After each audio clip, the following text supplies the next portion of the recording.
DeLuna Coffee. Come explore our world of coffee. Founded by the first family of Florida State coffee and based in Pensacola, Florida, DeLuna Coffee is the driving passion of the Lemmix family. Ed, his wife Courtney, and their son Brett. Their tailgating spot out front of the Unconquered statue is their own slice of paradise.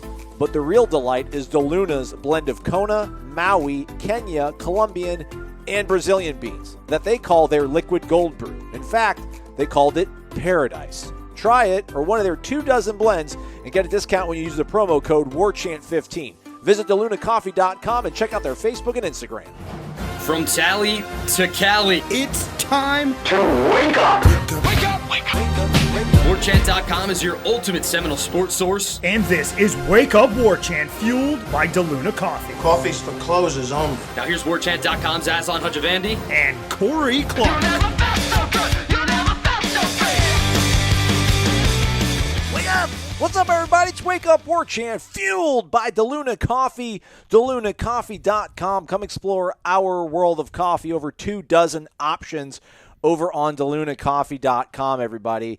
Light roast, medium roast, city roast, highly caffeinated, somewhat caffeinated, decaffeinated, treats, almonds covered in chocolate, everything you could possibly want over DeLunaCoffee.com. If you're a Florida State fan, anything you could possibly want Florida State related over at WarChant.com, the ultimate Seminole sports source. Promo code is WarChant30. Thumbs up if you're on YouTube. iTunes, folks. 5-star rating, review, please. Positive. Good stuff. Corey Clark, myself. That's what we do. That's who we are. Corey, how are you, man? I'm good, buddy. I'm good. You're fired up. Sounds like you've had some DeLuna coffee. Dude, Lady Noles, I'm sorry, the softball team, one win away from another national championship, and the laptop has been repaired, Corey. I have my Y, U, I, and O keys functioning again. Changed my life. I see that you've spelled my name out on the program here, so that's awesome. Usually you don't have you don't have the O, is that right? The O and the E? Yeah, I don't have the O, the E's shoddy. Yeah, so it's usually just a Cree, like CR. It's like sometimes CR, it's like Cree. The Y doesn't work, so I don't have the O or the Y. So I wish we had Irish O'Fell on the show right now. Irish O'Fell out there grinding, hustling in Oklahoma City, got on a jet airplane, flew out. How did that even work? So you just watched Florida State buzzsaw through Alabama on Monday, booked a flight, got on a plane 10 hours later, and then covered the game one? We'll get him on the show, provided Lady Noel, the Florida State softball team, brings it home. He had a long day. I don't want to keep him up too late. I feel like you should get him on the show either way, just to talk about his trials and his trips and his tribulations. But yeah, man, I'm sure he talked to Gene. He sees the traffic that these stories are doing on our website, and they're like, yeah, we should cover this. It's weird. Like, it isn't a huge following during the season. Right. But once it gets to postseason and the way this team plays, and maybe specifically this team and who they've had to go up against, and also getting in the losers bracket right away out of the out in Omaha, in Oklahoma City, I just feel like the whole fan base just rallies around this team in this program. And, so the traffic goes through the roof. And we're like, yeah, let's keep doing this. Let's send him out there. He loves to fly. He loves Oklahoma. Don't let that guy tell you different. He loves OKC. Huge Durant fan. Really was upset when Durant left for the Warriors. So Ira, any excuse to be out in Oklahoma City. But yeah, so he's out there. He and Gene decided. He texted me if I wanted to go. He knew the answer to that. Not because I don't want to go cover softball. He knows my trepidation when it comes to getting on an airplane. So he took one for the team. Not that that's really he likes doing it. And why wouldn't you? It's a really fun team to cover. And what it happened, dude, that to me, is there there can't be a tougher place for an opposing team to play in the world in softball than what Florida State's doing, playing essentially the hometown team in the biggest stadium in the country.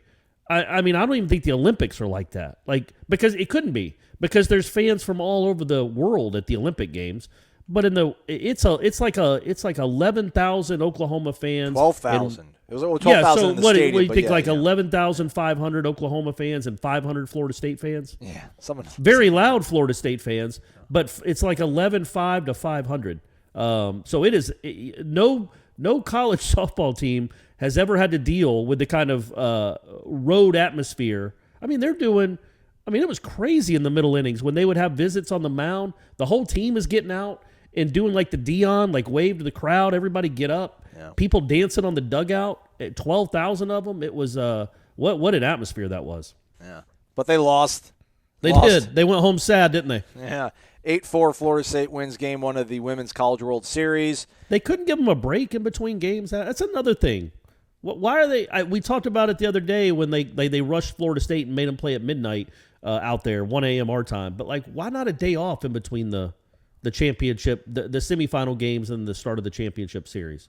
They're just trying to get it over with. Yeah, they just won. What are we complaining about? Great, I like know. the time. I was more looking out for Ira. Like Ira, literally, they beat Alabama at what 10:30 on Monday night. Yeah. And he's like, I guess I'm getting on a plane, and then at like 9 a.m. the next morning, he's on his way to Oklahoma City to cover a game that night. That's to travel and cover a game in the same day is pretty tough. But that's what Ira Schofeld does. If you're not a member of Warchant, you're dumb, and you need to come join the team. I think if we have the money to book a last-minute flight from Tallahassee to Oklahoma City, surely we have enough money to get a hypnotist. I want to get a hypnotist for your next birthday, Corey, or when you turn 50, when you get to turn the big 5. I'm going to get a hypnotist, and we're going to try to overcome your trepidation of flying. No way that works. As Absolutely. soon as it's bumpy on takeoff, No, I'm like, you won't. oh, that's right. I remember planes are scary. That's right. Okay, I fell for it for a little while, but oh yeah, we're going 450 miles an hour, and we're 30,000 feet in the air. This isn't right. We're not supposed to be up here. All right. Florida State wins 8-4. Danielle Watson. 5. Oh, was it? It was 8-4. That's right. The 8-5 game was the Alabama game. That's right. Danielle Watson gets the win. Kat Sandercock comes in and shuts the door on Oklahoma. They didn't even throw their ace. Well, Kat Sandercock's Florida State's ace. But Oklahoma didn't throw their ace either, apparently. And she second loss of the year. Nicole May drops to 15-2. Well, they only have 4 losses as a team. I don't know. Look at that. So yeah, they're like 54-4.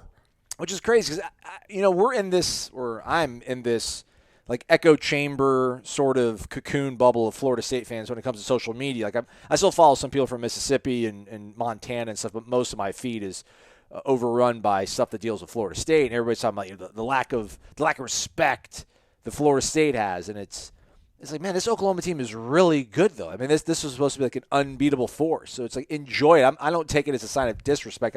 A lot of people seem to be taking it as a sign of disrespect that Florida State is maybe being treated as like the bridesmaid or something in this entire showdown. I don't personally feel that, but again, it seems like most of the Florida State Twitterverse does. So I will err on that side of things. But 8-4 win.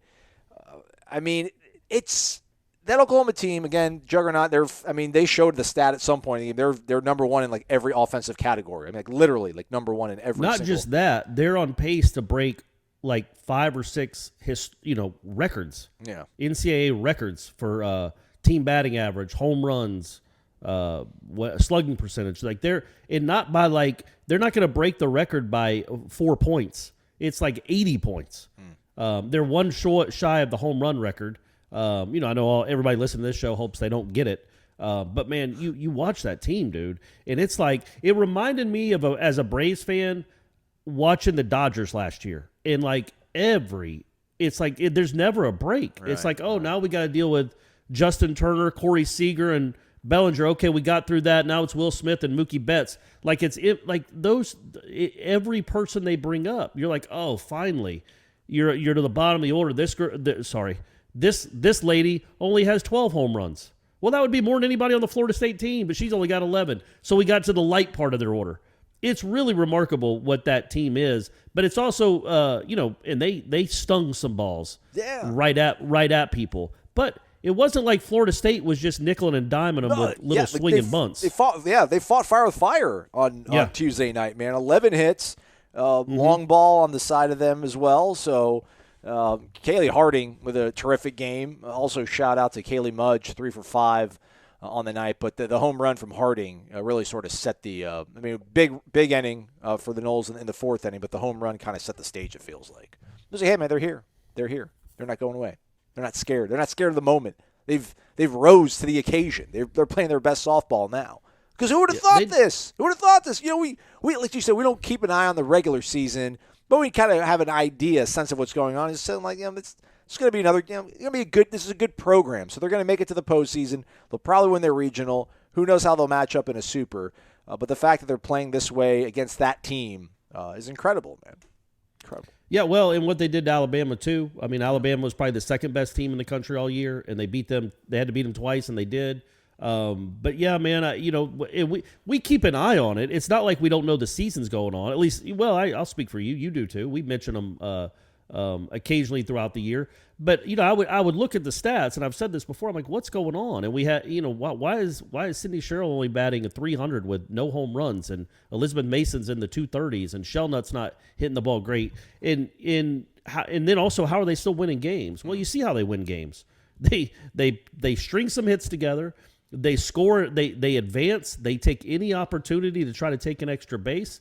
The thing about what I thought was interesting about Tuesday night was I didn't even think they played all that well.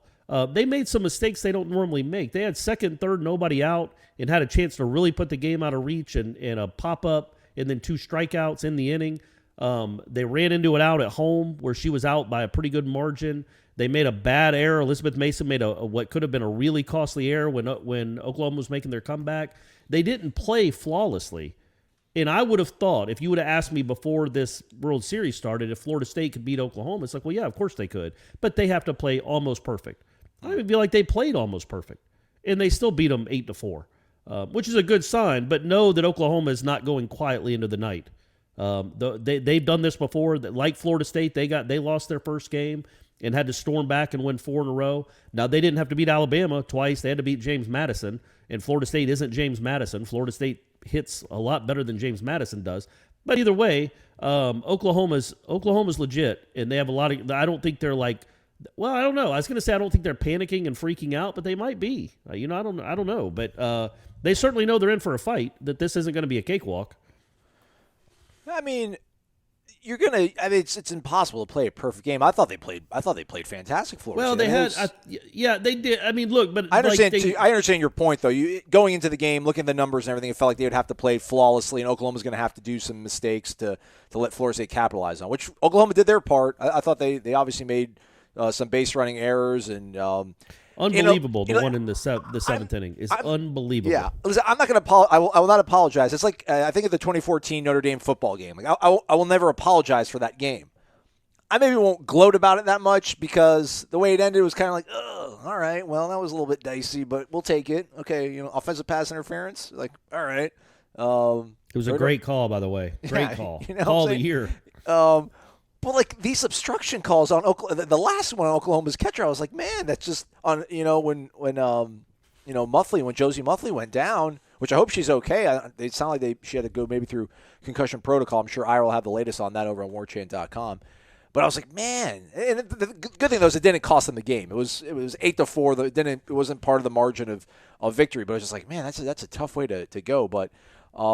Otherwise, man, I thought, the ball that went through Mason's legs, that was tough, but the shot was smoked at her. I mean, she caught a whole bunch, she fielded a whole bunch of them cleanly earlier in the game, so she's still on the winning side of that thing. But that's the thing. What is just a sly, just grit? I don't want to say gritty because it's the funny word to use when it comes to things, but they're just like sly. They figure out ways to win. Like they did the whole small ball. I think the one thing I'll maybe say if you want to buy this like FSU bias from ESPN like this.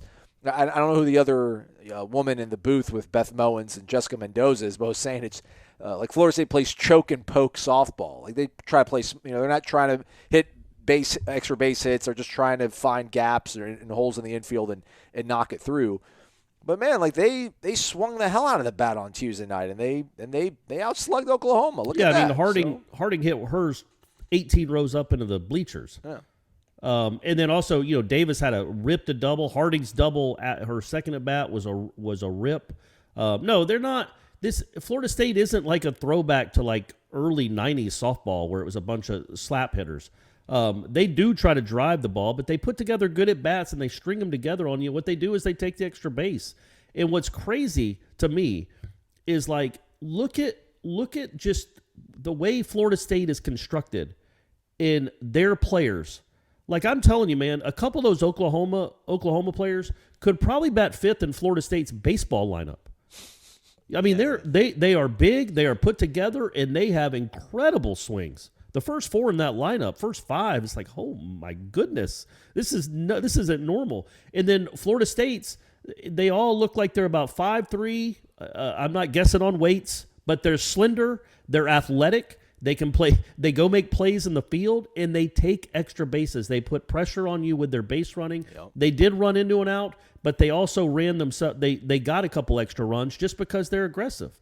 In Oklahoma, I still can't believe that she tried to score from first on that double in the seventh inning. I don't know if she didn't. I guess that's just credit to the relay. But when that went into the gap like that, I'm like, oh, they got to run right here easily. But I mean that it got there so quickly because she crushed it. Yeah. That's the player of the year. Her first name is Allo, yeah. I mean, she ripped the ball. That was just a line laser, and so it got to the fence so quickly. And Morgan got to it quickly and got it in. And, you know, it wasn't all that close at the plate. And it's like, man, you're down by 4 runs in the last inning with Ruth and Gehrig coming up in a 4-run game. I mean, you're tying runs now on deck, and you've got all the momentum, and you just ran into that out. But also credit to Florida State for executing it perfectly. Those are the little things that you do that win you games. I thought there were a few things. They had a bunt that they popped up. They missed a suicide squeeze bunt. Some other things that they usually do pretty well that they didn't do.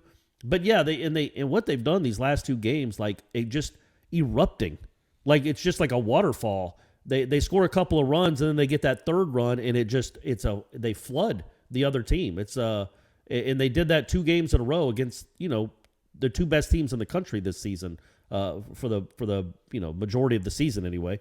So yeah, man, it's just they find ways to win. It's not going to be easy from here on out. I mean, that Oklahoma team, again, they're number 1 for a reason. They're not going to go quietly, but they also have to pitch to Florida State.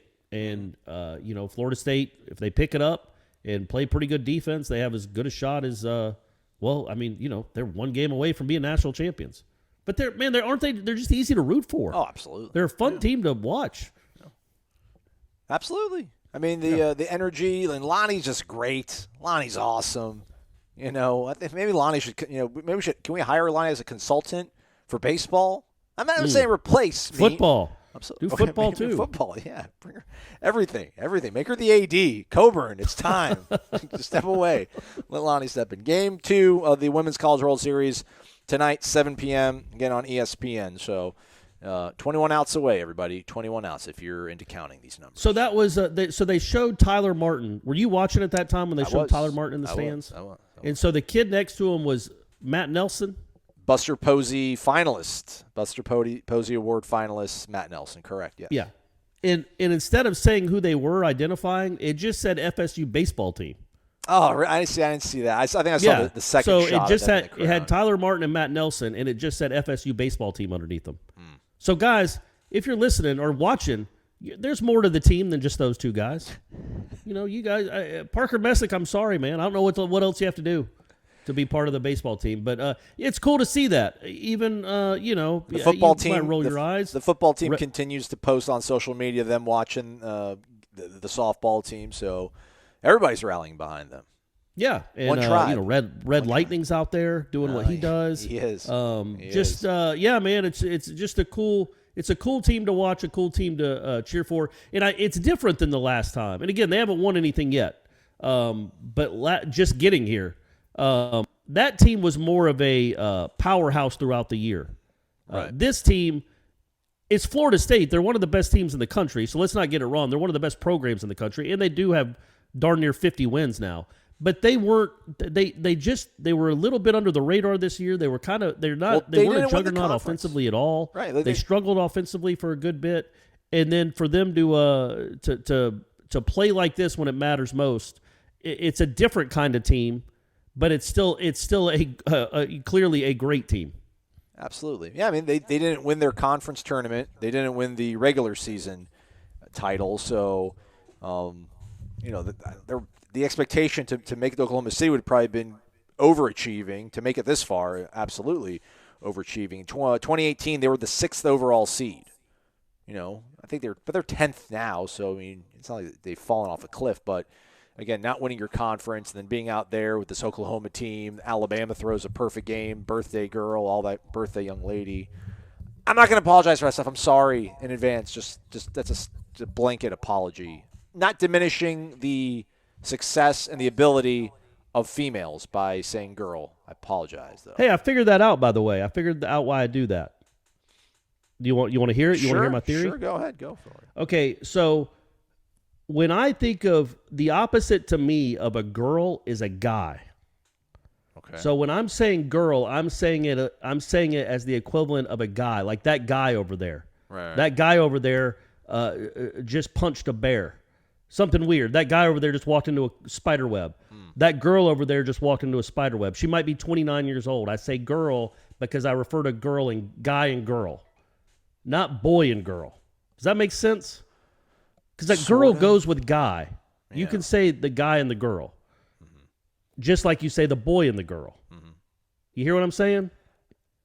I hear you. My whole thing has just been anyone that's younger than me by, like when I just think of when I was in college, I called the opposite sex girls. Right. So, I mean, I guess now that I'm older, I shouldn't, but at that point they were. So if they're still the same age, it's college girls. We keep getting older. They stay the same age. It's a beautiful thing. Okay, great. Moving along, everybody. NordVPN's going to love that transition. NordVPN, born in 2012 when 4 childhood friends, not boys, that's just childhood friends, came together to build technology that could liberate the internet. And it can also liberate you using the internet as well, helping to unlock Netflix and your favorite entertainment websites. Spoke about it on the show Monday. If you're traveling, can't watch Florida State because you're out of pocket, you can change your location using NordVPN's technology to then be in the home market. I think you're going to be able to do that with some of the NFL games too, which we haven't even talked about Julio Jones leaving Atlanta, Corey. Can't believe that. Hopefully, Ira used it as well when he was encrypting his data when he was in the airport, because as we all know, those Wi-Fis, they're public. It's dangerous out there. So use NordVPN. Go to NordVPN, and that's Nord like Nordic, or, I don't know, Elin Nordgren, Tiger Woods' ex-wife. NordVPN.com/Warchant. That gives you a coupon, gets you a 2-year plan with a huge, huge discount, and an additional month on top of that. NordVPN/Warchant. I forgot to sing the song, but it's time. It's time, y'all. Time to force the football.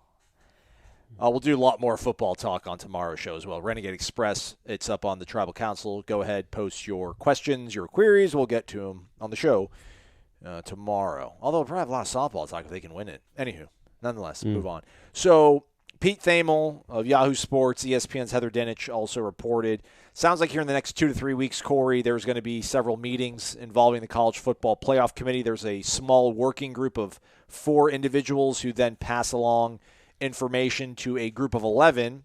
How do you get to the number 11, you ask? Well, it's the 10 FBS commissioners, including our own, what's our new commissioner's name in the ACC? Jim something? Phillips, right? There we go. Nailed it. Thank you, Corey. So all 10 FBS commissioners and Jack Swarbrick, the AD at Notre Dame. So I mean, is that for real? It's really? for real. It's for real. Oh, my gosh. So they will get the recommendation. They have not won a national title in 30 – what are we at now? 30? 33 years? No. Oh, yeah, 33, 88. Sorry. You're right. Correct. They haven't won a national title in 33 years, and they get a seat at the table? Like, just because? I mean, it's ridiculous. College football has survived for 33 years without Notre Dame being dominant. Most of those years, they're not even good. I don't care, Kane Madden. Go to South Bend. Have fun, dude. We didn't want you anyway. We got the other guy. What's his name? I don't know. The guy that transferred Dylan Gibbons. Dylan Gibbons. Yeah, man. You didn't want any piece of Dylan. You waited until Gibbons left until you went up to South Bend. I see how it is. You didn't want to compete. So that working group will then offer a recommendation to those 11 individuals, the FBS commissioners and Jack Swarbrick, which then will work along the lines of figuring out the next path forward, because they're entering year 8 of what I think is a 11-year contract with ESPN and the College Football Playoff. And with the development here is, and we'll find out here in the next 3 weeks what the path forward is going to be. Nothing will change, though, for the next 2 seasons. So this season, 2022 season, status quo, but 2023 there's a possibility that the college football playoff will be expanding. And the big development, or sort of the headline of this all, Corey, is that the number is unlikely to be 6 or 8, which some people had talked about. The number likely is to be 12. And Pete Thamel's story basically outlines, he doesn't hammer it to a large degree, kind of just mentions and then moves along, but it's just the power of the SEC. It's that 6 is not all that appealing to the SEC because because if they do 6, it would probably be the sort of consensus would be if they were going to 6, it would be your Power 5 champions and then one at large, or maybe the group of 5 top team, Memphis, for example, UCF, which then that doesn't allow more access to the SEC. So by doing 12, which offers parity to more people, it actually in turn will give more opportunities to the SEC, which, great. We need more of that. But nonetheless, 12 sounds pretty cool. There's even some mock-up brackets that have been released. You basically you get 4 teams get a bye, so your top 4 will get a first-round bye, and then the other 8 teams match up, pair up, 4 games, which possibly could be held. I still don't believe it would happen, but it would be amazing. But those games possibly be held home field on campus. I am not the biggest proponent of expansion. I don't even really know where I fall when it comes to the playoff. I did like the BCS. We mention it kind of in passing, cliche, like, oh, the regular season is going to lose its importance. Man, 12 teams? And maybe Florida State should embrace it because, think of all the heartbreak that they had to deal with. We had to deal with in the 90s, losing to Miami, bum Florida teams, just, being the fly in the ointment. Oh, yeah, you're still in the – but that's what made college football playoff great. I mean, I know we were on the bad end of some of those things, but we also did sneak our way back in the 96 championship game. And, we ended Florida's season and ripped their heart out more than it ever did to us. That's what made that rivalry great. You meant 98, by the way. That's what you meant when you said snuck into it. Right. Because 96, Florida State was undefeated. I knew what you meant, buddy. I was just somebody might have been yelling at their no, you're right. at their phone. The very few times I do talk, I hope that you're there to save me, which you did, Corey. I appreciate it. You got it. 12 teams, Corey. What are your thoughts on that? 4 first-round buys, your top 4 teams, then you pair up the other 8 folks. Yeah, I mean, at this point, I'm all for it. I hate the current setup. I hate it. It is the least enjoyable, least fun. I guess I just repeated myself with a different word. It's the least enjoyable postseason of my life when it comes to college football. Man, back in the 80s and 90s and even 2000s, I loved the bowl season. Loved it. And I just none of it matters to me anymore. Maybe it's because I was going to say maybe it's because Florida State hasn't been going to bowls, but that's not true. Even when Florida State was going to like the Peach Bowl and the Orange Bowl, it really didn't seem to matter that much. And you never know when the playoff games are. Are they on New Year's Eve night tonight this year? Are they on the 2nd? Are they on the 1st? You just don't know. There's there's always one bad game. I hate the current playoff structure. Hate it. I thought I would like it. I do not. And I hope what they do here is you have to have some automatic qualifiers. Like if you're going to do the Power 5 champions have to get in, and I don't care if they get in with an 8-4 record or a 7-5 record, and some team in the SEC that's 9-3 doesn't get to get in. Sorry, you get all that money. All that money. One of the cons of getting all that money and being in such a tough conference is you might not get in the playoff. But guess what? You still cash $21 million a year more than everybody else in the country just about. So anyway, I'm not going to feel sorry for any, like the third SEC team that doesn't get in. But I do think I'm interested in how it will work. I just hope they get rid of the committee. Just come up with a formula. Go back to the computers if you want to do that and say the top 12 get in. Or the 5 conference champions. Maybe take it to how many conferences are there? What's the group of 5? Is that 5 as well? Well, yeah, clearly, 10 FBS commissioners, so 10. So I don't even care, man. That would be tough though. Now that I say that, you're going to get like BYU in there, and then not like the Georgia who went 12-1 and lost Alabama. Yeah, okay, I hear it. I hear it as I say it, guys. We don't do a lot of pre-production stuff, so I'm kind of formulating my thoughts on this as we go. But Yeah, no, I definitely want something different. 12 is a weird number. I mean, leave it to college football to come up with a number like that. Like the Sweet 16, Elite 8. There's no 12. The dandy dozen. The terrific 12. I mean, that's just crazy. What a weird no playoff in the history of sports has started out with 12 teams, has it? The NBA has 16. The playoffs have, well, maybe baseball now has 12. Anyway, the point being. But we don't. Do we want to be emulating Major League Baseball? Well, look, man. At this point, the ship has sailed. It's never going back. The genie's not going back in the bottle with college football. The postseason has been not ruined, but tainted in my eyes. It's just not tainted in like people are cheating. Just I don't like it. It's not as enjoyable. This will make it more enjoyable. There's more games that matter, which will be, as opposed to 3 games that matter total, the 2 semifinal games, and one of them doesn't matter because it's Alabama beating up on someone. It'll be, what is that? 6, 9, 10. That's 10 games now, 10 playoff games, something like that. 7 of them might be awesome. And it should help the sport. And I think it'll be good for the sport.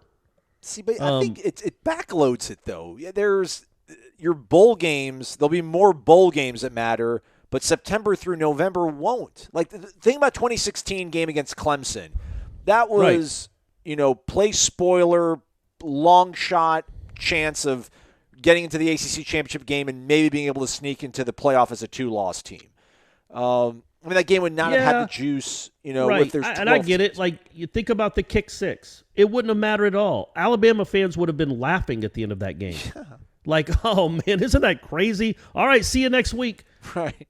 It wouldn't have mattered. They would have known their national championship hopes drained from their face as they saw that dude running 108 yards with the football. Yep. And so I get it, man, but I just think that's done anyway. Like, it's not going to they're not going to, contract. Yeah. So they're going to expand. No playoff has ever contracted, so they're going to expand. I'm just might as well get to 12 or 16, and then obviously that you can't go more than that. Because you just can't. You're at a point now too, which is a little something to think about. Is all, I guess these players, these first round picks, are going to be okay playing 3 extra games. You know what I mean? Like if they're playing for something, but man, you're adding a lot onto their plate now. Now it's a 16-game season. If you make it to the championship game, it's 16 or 17 games. If you're counting the conference championship, they got to work all that out. But this is where we're going. It will at least. I get it, man. I hearken back, and I love the days, and I'm nostalgic for the days where a September and October game really mattered, and there was a lot of pressure, and it was do or die. Think about the wide rights, man. Same thing. You'd have been like, well, that's a bummer. I really wish Jerry Thomas would have made that kick, but it's all right. Still alive. There won't be many crushing regular season losses anymore. And when they are, it's going to be for the team that would have been in 12th place, and now is going to be 15th place. Well, you don't feel too bad for them anyway. That's at least their 3rd loss. Right. So there's not going to be any crushing, unbelievable, unforgettable regular season losses anymore. But look, man, college football is the NFL light as it is right now. It's not going back. The money is the money. The TV money is the TV money. So they're going to expand it. You might as well embrace it and get as many cool games as you can. I don't know just if it works both ways here, but just if Florida would have beat Alabama in the SEC championship game this past season, like they would have made it in. Like they would have made it over Texas A&M, like A&M. Sure, and if it was 12, if it was a 12-team tournament, Florida would have made it in last year, losing to Alabama. Yeah, yeah. They would have been in anyway, team, so there wouldn't have been a lot of pressure on them then. So there's still going to be politicking. We're still going to have to be. We're going to get hit over the head with the SEC. What I would love them to do is to say if there's a 12-team playoff, only 3 can come from one conference. Screw that, man. Again, they get $25 million more than everybody else. They can live with the heartache of being, we're the 4th place team in the SEC. We don't deserve to play in the. Yeah, no, you don't. Sorry.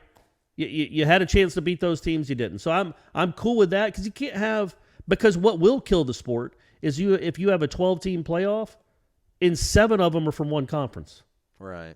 Well, I do hope that this makes it a national championship again. I mean, it'd be cool if Southern Cal is, or Washington, like a West Coast team has to be in there. That kind of makes things a little bit neat. But Well, and for also, I think the people that are thinking, okay, you're getting ahead of yourself. This was just a story about Thamel. But by the way, I can't read him because he's blocked me on Twitter. So I didn't the know honor about of it. the 2013-2014 Florida State football team, Corey, out there fighting the good fight. Everybody. That's why. Yeah, well, it was the 2012 team actually. Oh, really? Never mind. And it was. I'll tell this story real quick. I don't care. I don't have any. I don't care if Cannabis? Thamel. So I do because we're in the press conference after the game of the 2012 Orange Bowl. Oh, do you remember that this. game? Do you Yeah, remember who was yeah. the big MVP? Lonnie Pryor. Sure. Yeah. And there was a woman from his hometown paper. Was it a girl or was it a woman? Okeechobee. It was a woman. She was an older woman. I'll say, I'm not going to age her, but she was. She was an older woman, grandmom type. Let's put it that way. And she just said, she raised her hand in the middle of the press conference and said, Lonnie, I just wanted to tell you how proud we are of you, how much we enjoyed watching you all these years at Florida State, and it's been awesome. Now, she was in the press conference. She was a media member. She worked for whatever weekly was in Lonnie Pryor's hometown. Probably been working there for a while, and just raised her hand and said something really sweet. She'd probably never been in an Orange Bowl press conference before, but it was just a really sweet message to Lonnie Pryor. And then Pete Thamel tweets out, the FSU media,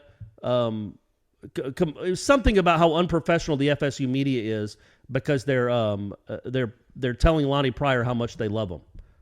Just something completely snide and pointless, which was otherwise a pretty cool moment for that lady. So I went on like a 6-thread Twitter storm ripping Pete Thamel, and he blocked me. So anyway, that's the story. But the point being, if Thamel got a story like that, people might be thinking, "Oh, you're getting ahead of yourself. We haven't gotten there yet."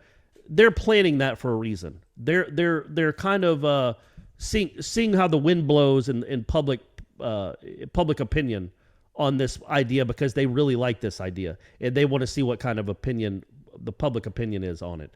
So they are very serious about it. Now, whether they go through with it, whether they start at 8 and then eventually get up to 12, who knows? But it sure seems like they want to go to 12. Why else would you plant that story out there and get people talking about it like that? Although I will say this last thing on that. I know where I was going with the national championship thing. Power to the Pac-12. I miss you guys. I think it'd be cool if you guys were relevant again. This does help out Florida State, though, to a certain degree, right? Because if you're the second best team in the ACC, you're getting in the 12th team. You're in. Playoff. Yep, absolutely. And by the time this happens, which would be, what'd you say, at least 3 years from now? Right. 3 seasons. I mean, Travis Hunter will be starting his Heisman campaign. You're already going to be on the front of all the websites, I guess, websites and Twitter, the Twitter feeds. And so anyway, I think if you can win 9 or 10 games in the ACC, really, especially if one of those wins is against Clemson, and if you guys kind of rise, if you can get close to Clemson, then you're in. You're in. If you can win 9 or 10 games, and even if one of those losses is the Clemson, but it's a close loss, you're probably in the field. It would help Florida State if they get back to where they should be. Now, once you get to the playoffs, you only got to win 4 games. So good luck with that. But at least you're in the playoffs. Big man camp coming up later today. Michael Langston, Austin Cox, myself will be out there grinding as Ira continues to provide us coverage from Oklahoma City. So do stay connected to warchant.com. I was trying to, maybe we'll do it next show. I wanted to pull up the Thamel tweet, but, Yeah, we'll do it next show. I can't even remember. I mean, it was 2012. I can't even remember. I can't remember what he tweeted. Yeah, I'll find it. But we'll do it next time. Do it next time. And then maybe find my tweet storm. I think I called her an elderly woman or an old woman, which I felt really bad about. I didn't know how to characterize it in my tweet, but I felt bad about describing her as an old woman. She was an older woman. Older than you normally see in a press conference, but she was not 100. Anyway, so it was fun. It was a good time. That was only 9 years ago. Look at that. Look how time flies. Time flies, my man. Where were you for the Northern Illinois Orange Bowl? Were you there? No. I was probably, I think I might have been in Nashville, or maybe I was in Birmingham for covering the Ole Miss Bowl game. One or the other, yeah. Okay. Yeah. Well, now you're back to big boy football. That's right. Florida State, baby. Again, game 2 tonight, 7 p.m. ESPN. Full coverage from Oklahoma City, courtesy of our own Irish FL over at warchant.com. Big man camp going down as well. We'll have video of that, updates, all that good stuff. I think a 5-star came back again. He was here for that elite camp. He's come back. So, Kane Madden, whatever. Oh, and I also wrote a story that's up on the site right now about Greg Carr coming back with his players. He's the head coach at North Marion. Dumaka Atkins is also an assistant coach who brought some players. And then Aaron Jones, you remember him? Yeah. Defensive lineman. He teaches basically like an academy where he's a trainer for defensive linemen. I think it's called the Trenchman Academy. Okay. But he was there as well, and so we wrote a story on that, like all these former players coming back to Tallahassee, what they thought of Norvell, and how cool it is for their players to get this kind of experience and exposure. So read that, fools. Heck yeah. He's Corey. I am Aslan. Thank you for listening to Wake Up Warchant, fueled by DeLuna Coffee. Come explore our world of coffee. DeLuna Coffee features over 24 different blends. DeLuna's unique roasts can be delivered ground finely for drip coffee makers, coarse for the craft crowd, untouched as a whole bean, or even in convenient K-Cups. Founded in 2014 by the Lemmix family, Ed and Brett are FSU alums and boosters who are extending a special offer to all listeners. Use the promo code WARCHANT15 for a 15% discount. Visit DeLunaCoffee.com and check out their Facebook and Instagram.